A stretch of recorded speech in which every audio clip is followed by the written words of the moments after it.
Sir ఏం పేరు sir? నా పేరు నిరంజన్ ఆలిరెడ్డి, హైకోర్టు అడ్వకేట్. మరి అడ్వకేట్ అంటున్నారు కదా, చంద్రబాబుపై అక్రమ కేసులు పెట్టి జగన్మోహన్ రెడ్డి గారు గెలవాలని చూశారంటే మీరేం చెప్తారు? జగన్మోహన్ రెడ్డి గారి మీద పెట్టిన కేసులు ఏంటంటే మరి 2013లో జైల్లో పంపించారు. 12 పార్టీ అధికారంలో ఉంది కదా సార్. ఎవరు అధికారంలో రావడానికి చేశారు వాళ్ళు అలాగా? జగన్మోహన్ రెడ్డి గారి మీద ఎందుకు పెట్టారు కేసు? ఏం తప్పు చేశాడని పెట్టారు? అవినీతి చేశాడు, సూట్ కేసు కంపెనీలు నడిపాడు, అందుకే అరెస్ట్ చేసాం, అందుకే జైల్లో పెట్టామంటున్నారు. మరి ఇతనికి కూడా అభియోగం చెప్పారు కదా చంద్రబాబు నాయుడు మీద, ఎఫ్ఐఆర్ వేశారు కదా. అది మరి అతను నిజమైన సచ్చీలుడు అయితే అతన్ని కోర్టులోకి వెళ్ళేసేసి అతన్ని చక్కగా అతని యొక్క నిజాయితీ నిరూపించుకోమని చెప్పండి, కొట్టేపించుకోమనండి కేసు.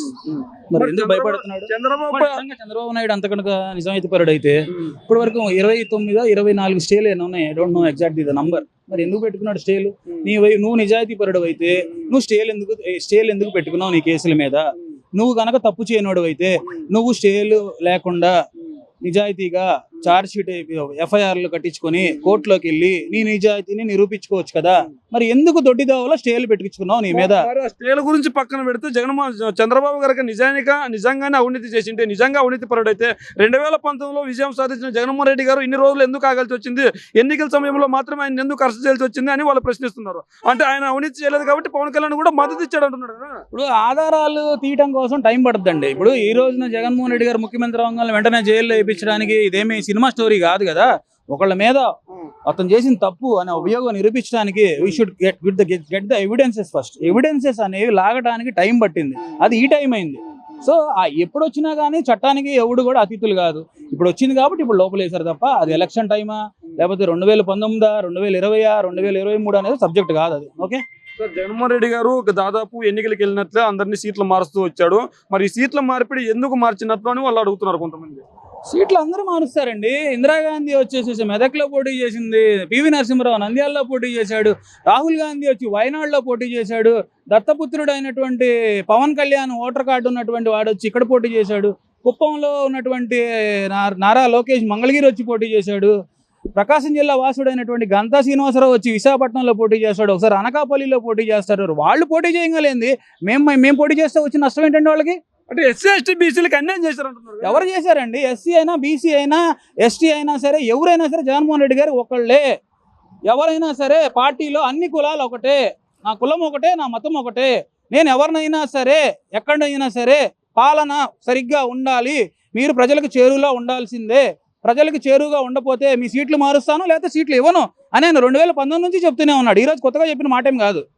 మరి జగన్మోహన్ రెడ్డి గారు కేవలం ఎస్సీ ఎస్టీ బీసీ సీట్లను మాత్రమే మార్చారు, రెడ్ల సీట్లు ఎందుకు మార్చట్లేదు? పులివెందులని బీసీకో ఎస్సీకో ఎస్టీకో కేటాయించవచ్చు కదా పులివెందుల సీటుని. పులివెందుల సీటు ఎస్సీ బీసీ కావాలంటే తీసుకోమనండి. ఎవరన్నా భాషాహులు వచ్చి నాకు పులివెందులు కావాలని అడిగితే జగన్మోహన్ రెడ్డి గారు ఇస్తారు. ఏమన్నా అండరుగా జగన్మోహన్ రెడ్డి గారిని అడిగిన వాళ్ళు ఎవరు వచ్చి నాకు ఆ సీటు కావాలని అడిగిన వాళ్ళు మీకు ఎవరైనా కనపడ్డారా? అంటే ఈయన నాకు వద్దు ఈ సీట్, వేరే చోట నిల్చుంటాం, మీరు నిల్చోండి త్యాగం చేయొచ్చు కదా. త్యాగం చేయాల్సిన అవసరం ఏముందండి? ఎవరిని అడిగితే ఇస్తాడు కానీ అడగందే అమ్మాయిని అన్నం పెడుతుందా చెప్పండి? అంతే. సీఎం గారిని అడిగితే ఆయన సీట్ ఆయన త్యాగం చేస్తారు. వాళ్ళ అమ్మ విజయమ్మ గారిని కడప ఎంపీ సీటు పోటీ చేయకుండా వెళ్ళి విశాఖపట్నంలో పోటీ చేయించారు కదా. సో అట్లాగే వాళ్ళంతటా వాళ్ళ ఫ్యామిలీ త్యాగభరితమైన ఫ్యామిలీ అండి. వాళ్ళ ప్రజల కోసం త్యాగం చేసిన ఫ్యామిలీ. ప్రజల కోసం ఏమైనా చేస్తారు. వాళ్ళ సీటు వాళ్ళకి అవసరం లేదు, వాళ్ళు ఎక్కడైనా నుంచొని గెలుస్తారు రాష్ట్రంలో. కొంతమంది విమర్శలు ఏంటంటే కేవలం ఎమ్మెల్యే స్థానాలు మాత్రం ఎస్సీ ఎస్టీ బీసీలు నిల్చోబెడుతున్నారు. వాళ్ళు గెలిచిన స్థానాలు ఏవైతే నియోజకవర్గాలు ఉన్నాయో ఆ నియోజకవర్గాల్లో రెడ్లకు పెత్తనం కట్టబెడుతున్నారు, రెడ్లకు ఇన్ఛార్జ్ పదవులు ఇస్తున్నారు అంటున్నారు. ఎగ్జాంపుల్ చెప్పమంటే చెప్తా. ఒక ఎస్సీ కాన్స్టిట్యున్సీలో సమన్వయకర్తగా ఒక ఎస్సీనే వేస్తారండి, ఒక ఓసీని కానీ బీసీని వేయడానికి లేదండి ఎక్కడ. అది ఎవరు మాట్లాడారో మీతో అయితే నాకైతే. నందికోట నియోజకవర్గం ఉంది, అది ఎస్సీ నియోజకవర్గం, అక్కడ ఎస్సీ అతను ఎమ్మెల్యే. అదేవిధంగా సింగనమల ఎస్సీ నియోజకవర్గం, అక్కడ ఎస్సీ మహిళ ఎమ్మెల్యే. ఆ నియోజకవర్గంలో రెడ్లు ఇన్ఛార్జీలుగా ఉన్నారు కదా. ఎగ్జాంపుల్ నందికోట కూర వచ్చి బైరెడ్డి గారు ఉన్నారు, ఇక్కడ సింగనమల వచ్చి సాంబశివరావు గారు ఇన్ఛార్జిగా ఉన్నారు. నందికొట్కూరులో ఆర్థర్ గారికి మన సిద్ధారెడ్డి అన్నకి మంచి రిలేషన్స్ ఉన్నాయండి. లేకపోతే ఆర్థర్ గారికి సిద్ధార్థ రెడ్డి గారు కావాల్సిందే. సిద్ధార్థ రెడ్డి గారిని ఆయన వాడుకుంటుంది తప్ప సిద్ధార్థ రెడ్డి గారి ఆధిపత్యం అని ప్రతిపక్షాలు చెప్తుంది. అట్లాగే మీరు చెప్పినట్టు సింగనమల పద్మావతి గారు హస్బెండ్ వచ్చి ఆలూరు సాంబశివారెడ్డి గారు, ఆయన రెడ్డియే. సో భార్య ఉన్నప్పుడు భర్త ఆబ్వియస్ గా హెల్ప్ చేస్తూ ఉంటాడు. దానికి రెడ్డి పెత్తనం అనేది చాలా తప్పు పేరండి.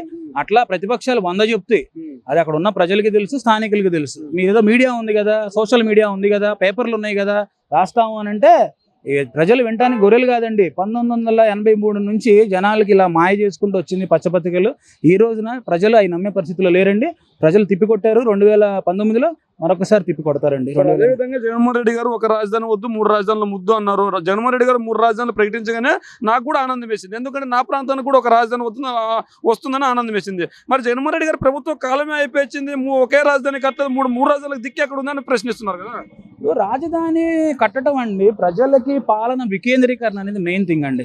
ఇప్పుడు రాజధాని మరి నీకు 5 ఏళ్ళు ఇచ్చారు చంద్రబాబు నాయుడు, బోల్డంత డబ్బు ఉంది నీ దగ్గర, కాంగ్రెస్ పార్టీ వెళ్ళిపోయిన తర్వాత. మరి నువ్వు ఎందుకు కట్టలేకపోయి 5 సంవత్సరాలు? నువ్వు టెంపరీ సచివాలయము, టెంపరీ అసెంబ్లీ ఎందుకు కట్టాడు?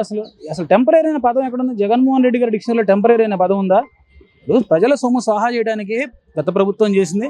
జగన్మోహన్ రెడ్డి గారు ఏది చేసినా కానీ పారదర్శకంగా దాన్ని చట్టబద్ధతగా కరెక్ట్గా జరుగుతుందా లేదా, మనం కోర్టుల్లోకి వెళ్తే మనం నిలిచిద్దా లేదా, ఇవన్నీ చూసుకొని చేయడం వల్ల కొద్దిగా లేట్ అవుతుంది. కానీ 3 రాజధానులు కానీ లేదంటే ఈ పాటికి దాని మీద ఒక డ్రాఫ్ట్ ప్రిపేర్ చేసేవాళ్ళు. ఇప్పుడు మేము మన ప్రజల కోసం మంచి ఏది చేస్తున్నా కూడా ప్రతిపక్షాలు వెళ్ళేసి కోర్టుల్లో కేసేసి దాన్ని స్టే తెప్పించేసి నానా రకాల యాగి రచ్చ చేస్తుంది. సో దీనివల్ల లేట్ అవుతుందండి. 3 రాజధానులు కట్టలేక కాదు, పాలన వికేంద్రీకరణ చేయలేక కాదు. సార్ మీరేమో జగన్ గారి ప్రభుత్వం గురించి మంచిగా చెప్తున్నారు. లోకేష్ గారు ఏమన్నారంటే ఆ చేతగాని దద్దమ్మ పాలన ఇంకొక 3 నెలల్లో అయిపోతుంది అని ఆయన కామెంట్లు చేశాడు కదా.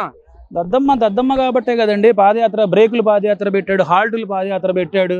ఇప్పుడు అతను పాదయాత్ర పెట్టగానే అపశుభం, తారకరత్న గారు వెళ్ళిపోయారు, బ్రేక్ 10 రోజులు 20 రోజులు, మధ్యలో చంద్రబాబు నాయుడు గారు జైల్లో పోయారు. పాదయాత్ర ఎప్పుడు మొదలెట్టాడు ఆయనకే తెలియదు. పాదయాత్ర ఎక్కడైనా సరే ప్రజల కోసం నిజంగా నడిచే నాయకుడు అడు ఉన్నాడైనా సరే తన ఇంట్లో ఏదైనా కష్టం వచ్చినా నష్టం వచ్చినా కానీ 1 రోజు 2 రోజులు 3 రోజులు అంతేగాని నెలలు గ్రేవ్ ఇచ్చుకుంటే దాన్ని పాదయాత్ర అంటారండి. ఇది విహారయాత్ర అంటాం మేము, దీన్ని పాదయాత్ర అంటారు. మరి నేను పాదయాత్రలో ప్రజల కష్టాలను చూశాను. జగన్మోహన్ రెడ్డి గారు ఏవైతే సంక్షేమ పథకాలు ఇచ్చారో ఆ సంక్షేమ పథకాలు అన్నింటినీ కొనసాగిస్తూ వాటికి అదనంగా ఇంకొన్ని సంక్షేమ పథకాలు ఇస్తాం. జగన్మోహన్ రెడ్డి గారు ఒకరిద్దరికి మాత్రమే ఇచ్చారు.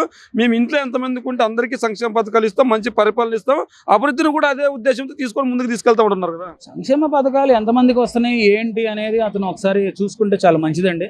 సచివాలయాల నుంచి రిపోర్ట్ తెప్పించుకొని, లేకపోతే సచివాలయం నుంచి ఒక రిపోర్ట్ తెచ్చుకొని అతను చేసుకుంటే మంచిదండి. ఎంతమంది ప్రజలకు వచ్చినాయి అనేది ఫిగర్స్ చెప్తున్నాయండి. ఇతను కొత్తగా వచ్చి చేయాల్సింది ఏం లేదండి. రాష్ట్రాన్ని అప్పులు చేసి మరి ఇవ్వాల్సిన అవసరం ఏముందని అడుగుతున్నారు. అప్పులు చేయడం కాదండి ఇక్కడ ఫ్యాక్టర్ ఏంటంటే, అతను జగన్మోహన్ రెడ్డి గారు తన మేనిఫెస్టోలో ప్రకటించినటువంటి పథకాలని ప్రజలకి కరెక్ట్గా ఆన్ టైం అన్న మాట ప్రకారం చేస్తున్నారు. ఒకటి.